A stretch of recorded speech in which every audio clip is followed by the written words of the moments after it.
For more on Grayzone's investigative piece, let's cross live to one of its authors, Mr. Ajit Singh. He's in Winnipeg, Canada. Thank you very much for joining us, Mr. Singh. So first, tell us, why did you choose this very topic, Western media's coverage on Xinjiang? Do you think it's way too typical, or it's part of a pattern? Well, in Western media and political discourse, there's a long-standing pattern of exaggeration and misrepresentation in reporting with respect to countries that Washington or other Western governments have designated as so-called enemies.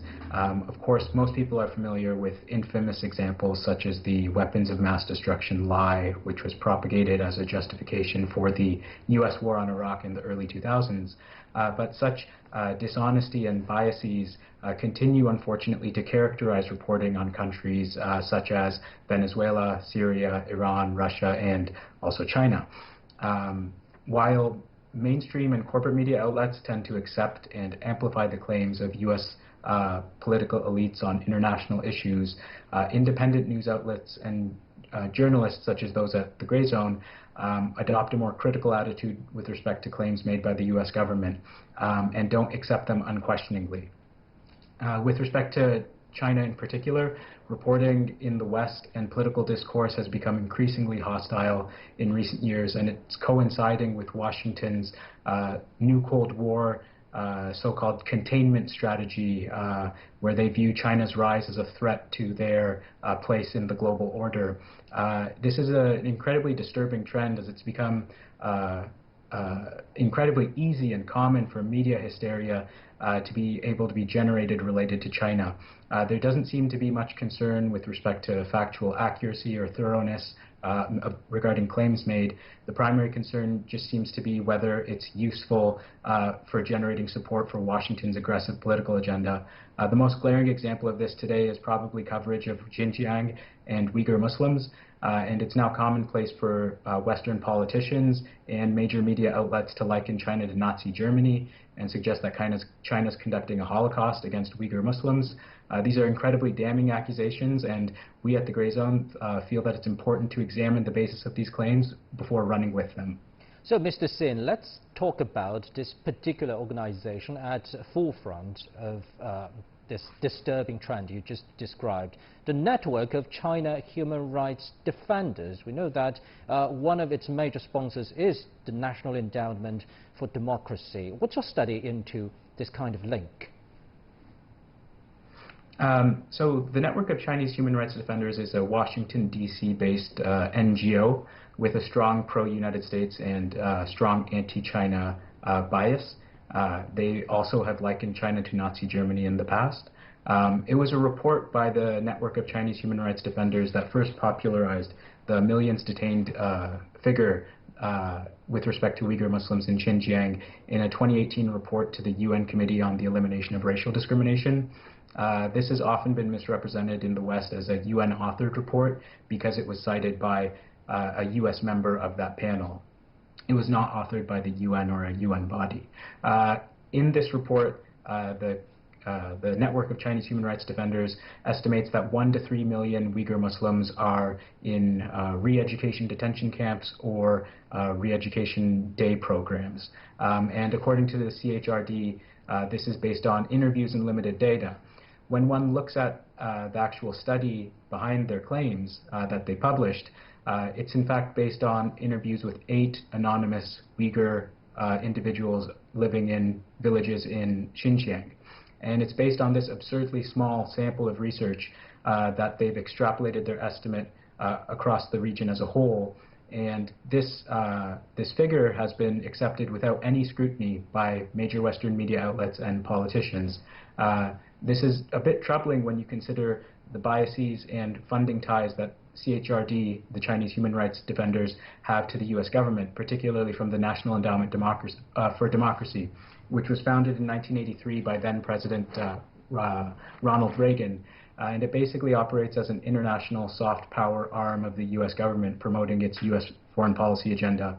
A founding member of the NED, Alan Weinstein, once stated that what the NED does is openly what the CIA used to do covertly. The NED has interfered in countless countries to advance U.S. interests, often under the guise of supporting democracy, human rights, and civil society groups. They often, in fact, finance far-right organizations with political goals that are in line with Washington's interests. The NED has interfered in elections, mobilized coups, and orchestrated public relations campaigns against nations that resist Washington's agenda. And the fact that this organization that's funded by this body, the NED, is being relied on as one of the main sources behind these incredibly damning claims is cause for scrutiny, and it should be looked into. Instead, Western media is accepting it without question. So also, we know the NED is also named as one of the sponsors for the rioters and mobs in Hong Kong recently. So do you think it's only targeting China, or do you think it's still conducting a global shadow operation? The NED is active in countless countries to this day. A fair number of their operations are available by just searching their grant database on their website.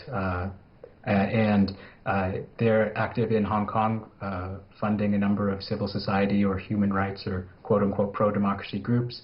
Most recently in September, they founded a lobby organization called the Hong Kong Democracy Council. Members of their organization came together with anti-government opposition figures such as Joshua Wong, Nathan Law, and Denise Ho, and the Demosisto Party, with the explicit aim of their organization including promoting U.S. interests and protecting U.S. interests in Hong Kong.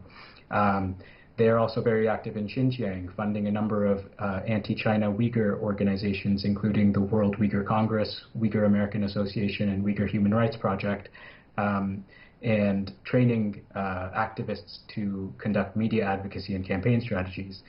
They've been actively involved in Latin America and in the Middle East. So their work around the world is incredibly concerning, and not just in China but elsewhere. I believe, Mr. Singh, you're no stranger to Dr. Adrian Zenz. Actually, he recently told one of our reporters, saying that, yes, it's true, only 8 people were interviewed as part of the CHRD's research, and yes, it's quite a small group, but he went further, saying that the figures are still not far off. What do you make of his self-contradiction remarks? Yes, Adrian Zenz was the other person who we investigated in our piece, Max Blumenthal and I.